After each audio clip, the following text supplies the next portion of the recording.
આજે આપણે સાંભળવા જઈ રહ્યા છીએ મહાશિવરાત્રિની દિવ્ય અને અદ્ભુત કથા। એક એવી રાત્રિ જ્યાં ભક્તિ મળે છે શક્તિ સાથે અને આત્મા મળે છે પરમાત્મા સાથે। આ કથા છે મહાદેવ શિવાની અને માતા પાર્વતીની। હિમાલયના પવિત્ર પ્રદેશમાં માતા પાર્વતીએ જન્મ લીધો। બાળપણથી જ તેઓ ભગવાન શિવને પોતાના પતિ રૂપે મેળવવા માંગતા હતા, પરંતુ ભગવાન શિવ વૈરાગી, ધ્યાનમાં લીન અને દુનિયાથી અલિપ્ત હતા। માતા પાર્વતીએ કઠોર તપ શરૂ કર્યું। વર્ષો સુધી ફક્ત પાન પર જીવ્યા, પછી પાન પણ છોડ્યા। ગરમીમાં અગ્નિ વચ્ચે બેસી ધ્યાન કર્યું, શિયાળામાં હિમ પર નિર્જન ધ્યાન કર્યું। તેમની ભક્તિ જોઈ દેવતાઓ પણ આશ્ચર્યચકિત થઈ ગયા। અંતે ભગવાન શિવ પ્રસન્ન થયા। તેમણે પાર્વતીજીની પરીક્ષા લીધી, પરંતુ તેમની અડગ શ્રદ્ધા જોઈ તેમને સ્વીકારી લીધા। અને તે પવિત્ર રાત્રે દેવતાઓની હાજરીમાં શિવપાર્વતીના ભવ્ય લગ્ન થયા। મહાશિવરાત્રિની બીજી પવિત્ર કથા। અનંત જ્યોતિર્લિંગની કથા। બ્રહ્મા, વિષ્ણુ અને મહાદેવ। એક વખત બ્રહ્માંડમાં પ્રશ્ન ઊભો થયો, સૌથી મહાન કોણ? સૃષ્ટિના સર્જનહાર બ્રહ્મા કહેતા, હું સર્વશ્રેષ્ઠ છું, કારણ કે સૃષ્ટિ મેં રચી છે। અને પાલનહાર વિષ્ણુ કહેતા, હું મહાન છું, કારણ કે હું જ વિશ્વનું પાલન કરું છું।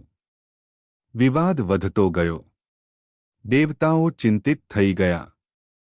ત્યારે અચાનક આકાશમાંથી એક વિશાળ અગ્નિસ્તંભ પ્રગટ થયો। અંત ન દેખાતો, આરંભ ન દેખાતો। તે અનંત પ્રકાશસ્તંભમાંથી મહાશક્તિ પ્રગટ થઈ। તે હતા મહાદેવ શિવા। પરીક્ષા। મહાદેવે કહ્યું, તમામાંથી જે આ જ્યોતિર્લિંગનો આરંભ કે અંત શોધી લાવે તે મહાન ગણાશે। બ્રહ્માજી હંસ બની ઉપર તરફ ઉડ્યા। વિષ્ણુજી વરાહરૂપ ધારણ કરી નીચે તરફ ખોદવા લાગ્યા। હજારો વર્ષો વીતી ગયા, પણ અંત કે આરંભ મળ્યો નહીં। વિષ્ણુજીએ સ્વીકારી લીધું, હે મહાદેવ, હું તમારી અનંત શક્તિ સમજી ગયો। પરંતુ બ્રહ્માજીએ ખોટું કહ્યું કે તેઓ અંત સુધી પહોંચી ગયા। ત્યારે મહાદેવ પ્રગટ થયા અને કહ્યું, અસત્ય બોલનારને પૂજા નહીં મળે। કહેવામાં આવે છે કે આ ઘટનાના કારણે બ્રહ્માજીની અલગથી પૂજા ઓછી થાય છે। શિવરાત્રિ સાથે સંબંધ। આજ અનંત જ્યોતિર્લિંગ પ્રગટ થવાની રાત્રિને મહાશિવરાત્રિ માનવામાં આવે છે। આ રાત્રે શિવલિંગની પૂજા એ અનંત બ્રહ્મજ્યોતિની ઉપાસના છે। મિત્રો, જો આ કથા સાંભળીને તમારા હૃદયમાં ભક્તિની એક ચિંગારી પણ પ્રગટ થઈ હોય, જો એક પળ માટે પણ તમને મહાદેવની શક્તિનો અહેસાસ થયો હોય, તો કૃપા કરીને આ વિડિયોને એક લાઇક જરૂર કરજો। તમારો એક લાઇક અમારી મહેનત માટે આશીર્વાદ સમાન છે। આ પવિત્ર સંદેશને વધુ લોકો સુધી પહોંચાડવા માટે વિડિયોને તમારા પરિવાર અને પ્રિયજનો સાથે શેર કરજો। કદાચ કોઈને આજથી નવી શક્તિ મળી જાય।